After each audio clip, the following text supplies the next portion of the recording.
As the son of an American military veteran, allow me to ask those of you who care about our soldiers to pay heed for the next few moments. And right now, get on the hard line at 1-877-NEWSMAX and be prepared to comment, because what I'm about to say demands your comments, demands your attention, and demands you take a hard stand on a supposed leader who has shown his disdain for those veterans he serves. It says here that I kept the appointment at 9:30. And I was never seen by the physician. Steve Gibson is a Vietnam veteran. He says he sat in the waiting room for hours at the Beaumont VA outpatient clinic before walking out. It's just several times, but usually this is the worst one. 2 hours and 15 minutes. It's just not acceptable. And he has to wait 30 days between appointments to see a doctor. 30 days or more. Simple question, and I honestly don't want to overanalyze this one. How did we get here? How and when did we as a nation, as a people, get to the point where we watch and listen as our military veterans are verbally spat upon, used and abused for political gain, without any immediate and substantive reaction? Why are these stories not rare at all? Instead, just the cost of doing business and the kind of material we watch, we listen to, we become enraged at, and then just allow them to become sucked into the gaping maw of the 24-hour news cycle black hole. Michael Campese says he's treated as a priority patient. The retired master sergeant was injured while on active duty in the Army. Vertebrae T, 5, 6, and 7 are gone. That's why you see a void in there. I don't have no bones in there. He doesn't have a problem with the clinic, but has been trying to get the VA to approve his disability claim for 3 years. I mean, I'm 100% disabled and unemployable. They've rejected his claim twice. I just need them to approve my claim so I can get housing assistance and so I can have a shower, a walk-in shower instead of a tub, because I've already fallen many times in and out of my shower. Gibson says people need to be aware of the problems veterans are facing in the system. We put our lives on the line, and this is what we get in return. We've all heard stories like these before. Not like it's something new, certainly not on this show.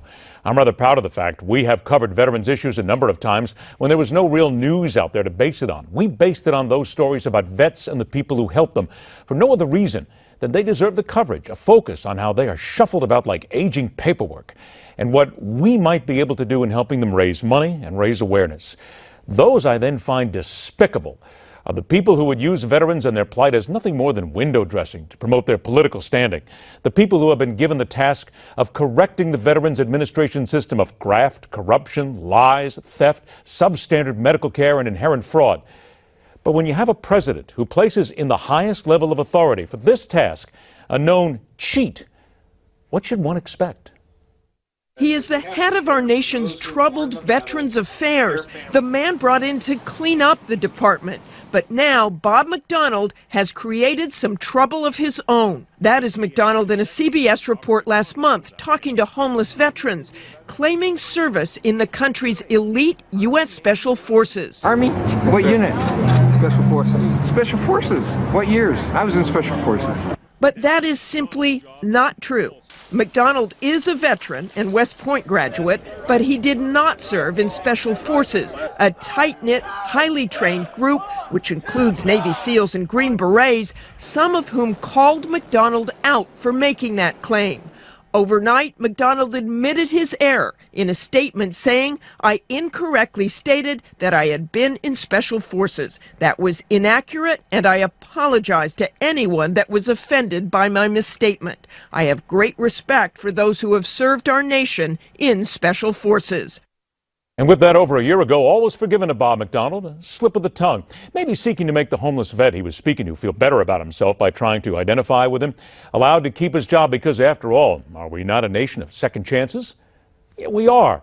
But when it comes to the medical care provided to our military veterans, we must also be a nation of aggressive demanding that those in charge need to be honest and relentless in their zeal to right the tens of thousands of wrongs that are inflicted on our former soldiers every single day, and not be so cavalier when they seek to make points about the detestable care those soldiers receive. McDonald was appearing at a Christian Science Monitor breakfast Monday with reporters present. And when questioned to comment on what he's doing to improve the treatment conditions of veterans across America, this was his response. The days to an appointment is really not what we should be measuring. What we should be measuring is the veteran satisfaction. I mean, what really counts is how does the veteran feel about their encounter with the VA. When you go to Disney, do they measure the number of hours you wait in line, or the number, what's important? What's important is what's your satisfaction with the experience. And what I would like to move to eventually is that kind of measure. The man in charge of Veteran Affairs, ostensibly the most powerful man in the chain, save for the president himself, charged with fixing one of the most dilapidated and scurrilous government agencies today, the one that has been tasked to make nothing else more important than getting that medical care to our veterans, apparently thinks so little of his position that he compares the life and death being faced by many soldiers here on their home soil to the line from Mr. Toad's Wild Ride.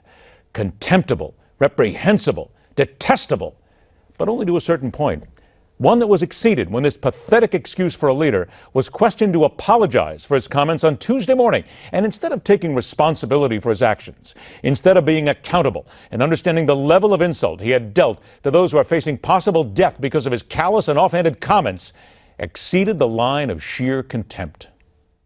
Wait times are important, but they're not the only measure of veteran experience. And that's what veterans are telling us. We've talked to a lot of veterans. It's important. And if I was misunderstood or if I said the wrong thing, I'm glad that I have the opportunity to correct it. No real apology.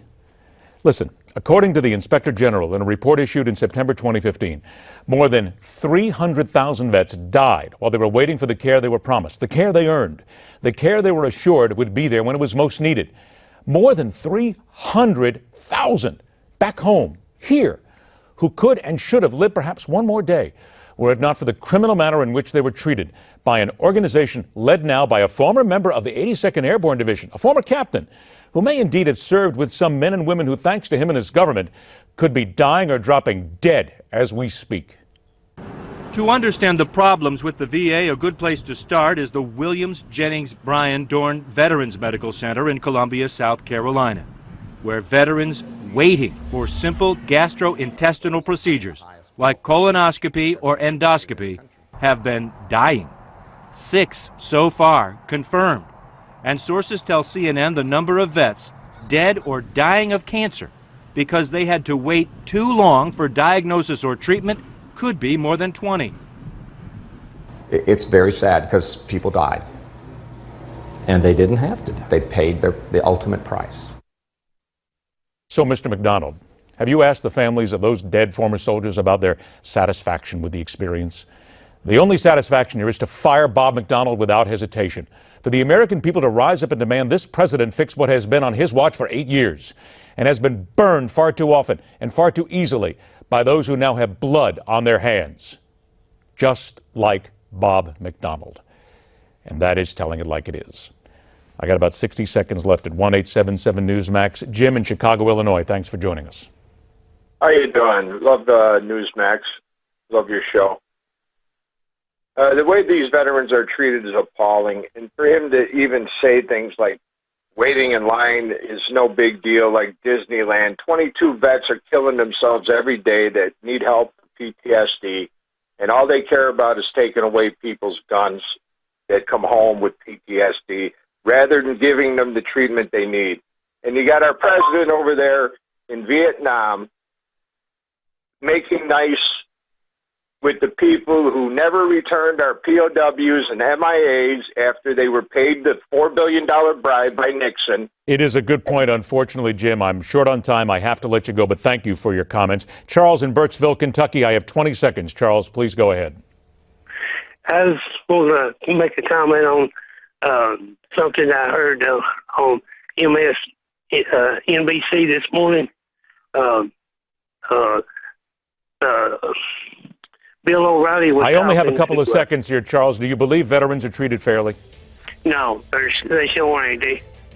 And that is the point that we're trying to get through. That is the point why this man needs to be fired immediately, especially with this sort of a cavalier attitude towards those who have proudly served this country.